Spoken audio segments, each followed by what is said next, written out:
Halo, hai, halo, apa kabar semuanya? Perkenalkan, nama saya Ion Rafis dari kelas 5A program studi Pendidikan Sekolah Universitas Senyap Bangsa Karawang dengan NPM 19106310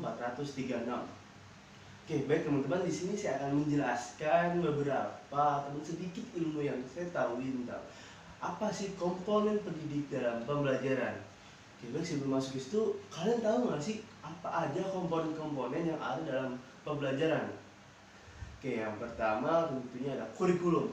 Di mana kurikulum ini sebagai sumber referensi ataupun bahan pembelajaran dari para peserta didik ataupun pendidik.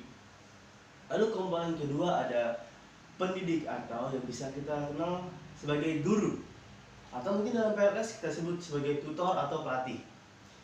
Lalu yang ketiga ada peserta didik atau siswa. Lalu yang keempat ada metode pembelajaran. Yang kelima ada materi pembelajaran. Yang keenam ada alat ataupun media pembelajaran. Lalu yang terakhir ada evaluasi pembelajaran. Namun yang kali ini akan kita bahas, yang akan kita pelajari ialah komponen pendidik atau guru. Apakah kalian tahu apa saja sih komponen-komponen yang ada dalam pendidik, mulai dari peranan, tujuan, dan tugas-tugasnya? Oke, bagi kalian yang tahu, simak video berikut ini. Oke, kita langsung masuk ke materi yang pertama, yakni apa sih peranan dari seorang pendidik? Yang pertama, pendidik sebagai pengajar. Di sini pendidik bertugas sebagai pemberi pelajaran di dalam kelas. Ia menyampaikan pelajaran agar peserta didik memahami dengan baik semua pengetahuan yang telah ia sampaikan. Selain itu, ia juga berusaha agar terjadinya perubahan mulai dari sikap, keterampilan, kebiasaan, hubungan sosial, apresiasi, dan sebagainya. Melalui apa? Melalui pengajaran yang ia berikan saat kelas. Peranan pendidik yang kedua adalah pendidik sebagai pembimbing.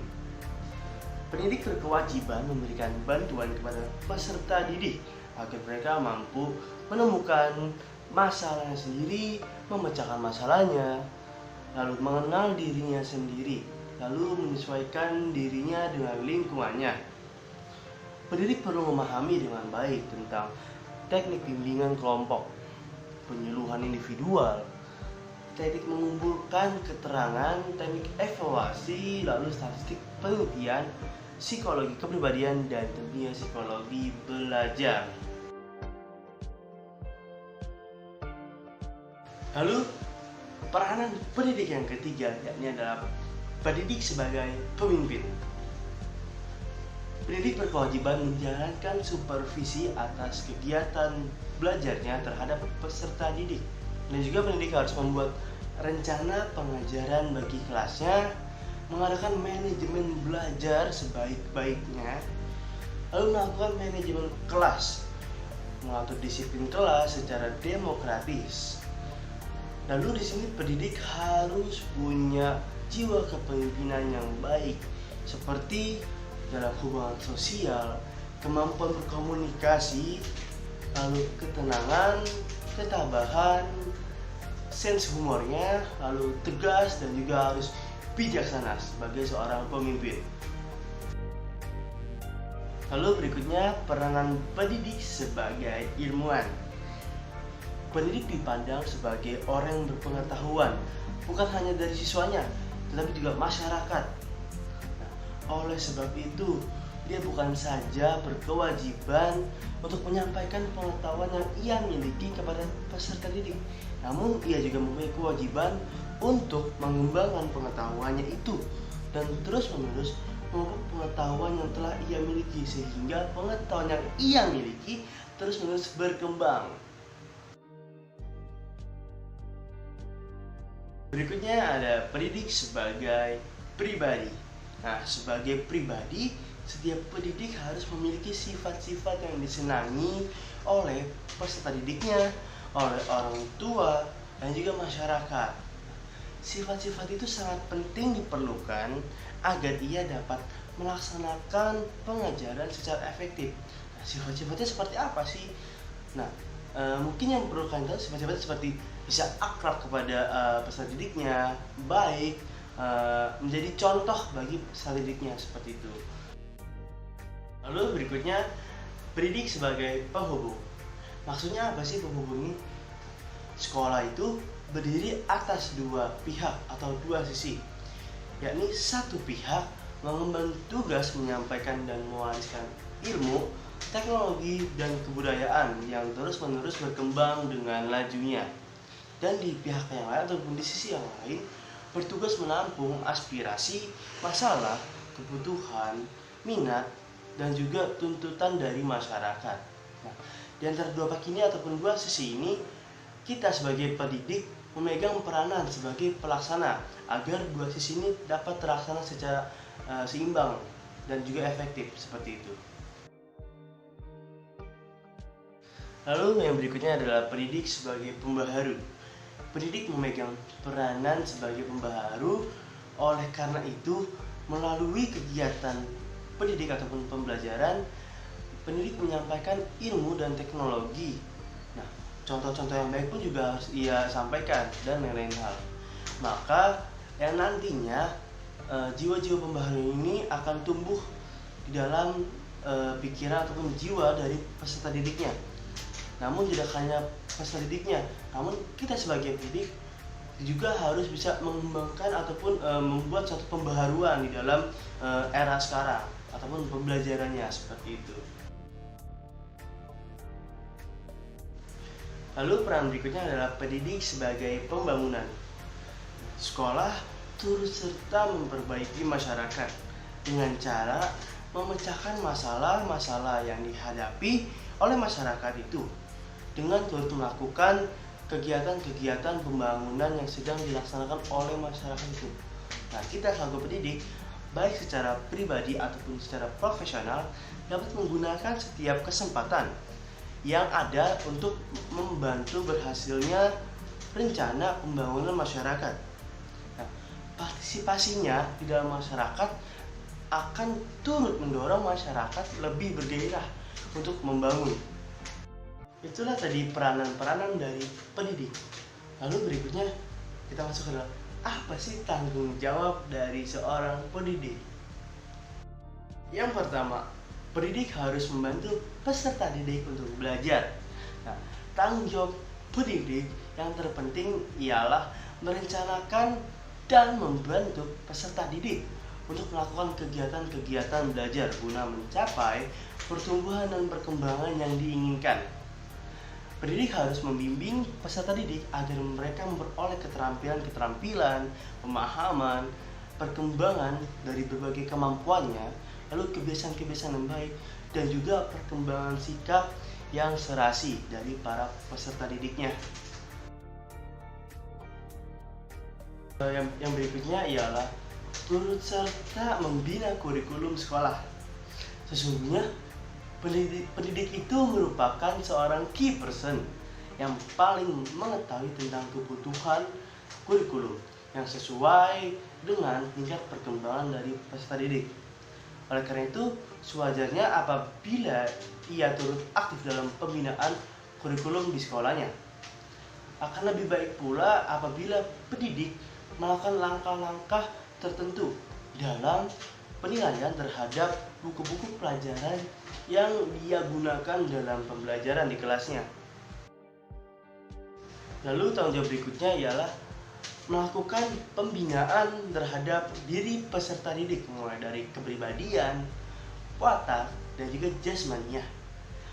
Mengembangkan watak dan kepribadian peserta didik sehingga mereka memiliki kebiasaan, sikap, cita-cita, berpikir dan berbuat, berani dan bertanggung jawab, ramah dan mau bekerjasama, bertindak atas dasar nilai-nilai moral yang tinggi. Semuanya menjadi tanggung jawab dari pendidik agar aspek-aspek kepribadian ini dapat berkembang. Maka pendidik perlu menyediakan kesempatan kepada peserta didik untuk mengalami, menghayati situasi-situasi yang hidup dan nyata. Selain itu, kepribadian, watak, dan tingkah laku pendidik sendiri akan menjadi contoh konkret dari peserta didik. Jadi kita sebagai pendidik harus pula mencontohkan agar peserta didik mampu melihat kita sebagai sumber inspirasinya. Lalu tanggung jawab berikutnya ialah memberikan bimbingan kepada peserta didik. Bimbingan kepada peserta didik agar mereka mampu mengenal dirinya sendiri, memecahkan masalahnya sendiri, mampu menghadapi kenyataan, dan memiliki stamina emosional yang baik.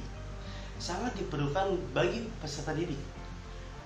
Mereka perlu dibimbing ke arah terciptanya hubungan pribadi yang baik dengan temannya, di mana perbuatan dan perkataan pendidik dapat menjadi contoh hidup. Karena itulah pendidik harus memahami benar tentang masalah bimbingan belajar, bimbingan pendidikan, bimbingan pribadi, dan terampil dalam memberikan penyuluhan yang tepat untuk peserta didiknya. Tanggung jawab berikutnya ialah melakukan diagnosis atas kesulitan belajar dan mengadakan penilaian atas kemajuan belajar. Pendidik bertanggung jawab menyesuaikan semua situasi belajar dengan minat, latar belakang, dan kematangan dari peserta didik.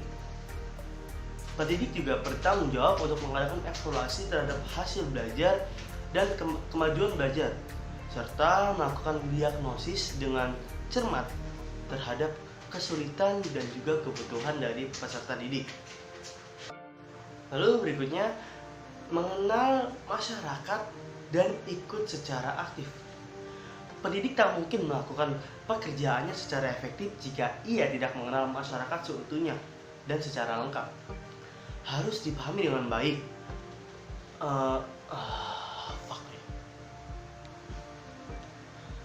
Pendidik harus memahami dengan baik tentang pola kehidupan, kebudayaan, minat, dan juga kebutuhan dari masyarakat. Karena perkembangan sikap, minat, aspirasi anak sangat banyak dipengaruhi oleh masyarakat sekitarnya. Ini berarti bahwa dengan mengenal masyarakat, pendidik dapat mengenal peserta didik dan menyesuaikan pembelajarannya secara efektif. Pendidik seharusnya dan sebaiknya turut aktif dalam kegiatan-kegiatan yang ada dalam masyarakat. Apabila hal ini dikerjakan, maka pendidik akan mendapatkan peluang yang baik untuk menjelaskan tentang keadaan sekolah kepada masyarakat itu, sehingga mendorong masyarakat untuk turut memikirkan kemajuan pendidikan anak-anak mereka. Lalu tanggung jawab yang berikutnya ialah turut serta membantu terciptanya kesatuan dan persatuan bangsa dan perdamaian dunia. Pendidik bertanggung jawab untuk mempersiapkan peserta didiknya untuk menjadi warga negara yang baik, yang memiliki rasa persatuan dan kesatuan sebagai bangsa. Perasaan demikian dapat tercipta apabila para peserta didik saling menghargai, mengenal daerah, masyarakat, adat istiadat, seni budaya, sikap hubungan-hubungan sosial, keyakinan, kepercayaan, dan peninggalan historis tempat, keinginan, dan juga minat daerah-daerah lainnya di seluruh Nusantara. Dengan pengenalan ini, pemahaman yang cermat, maka akan tumbuh rasa persatuan dan kesatuan bangsa dari para peserta didik. Lalu tanggung jawab yang berikutnya ialah turut menyukseskan pembangunan. Pembangunan adalah cara yang paling tepat guna membawa masyarakat ke arah kesejahteraan dan kemakmuran bangsa. Pembangunan itu meliputi pembangunan dalam bidang mental, spiritual, dan bidang fisik material. Nah, pendidik turut serta dalam kegiatan-kegiatan pembangunan yang sedang berlangsung dalam masyarakat, termasuk tanggung jawab sebagai pendidik yang efektif. Itulah tadi penjelasan dari komponen-komponen pendidik dalam pembelajaran. Yang tadi saya jelaskan ada peranan dari seorang pendidik, ada tanggung jawab dari seorang pendidik. Nah, mungkin itu saja yang bisa saya sampaikan, dan saya mohon maaf apabila ada salah-salah kata maupun perbuatan, dan saya harap ilmu tadi yang disampaikan dapat bermanfaat bagi kita semua dan menambah pengetahuan bagi kita semua. Sekian, sampai jumpa.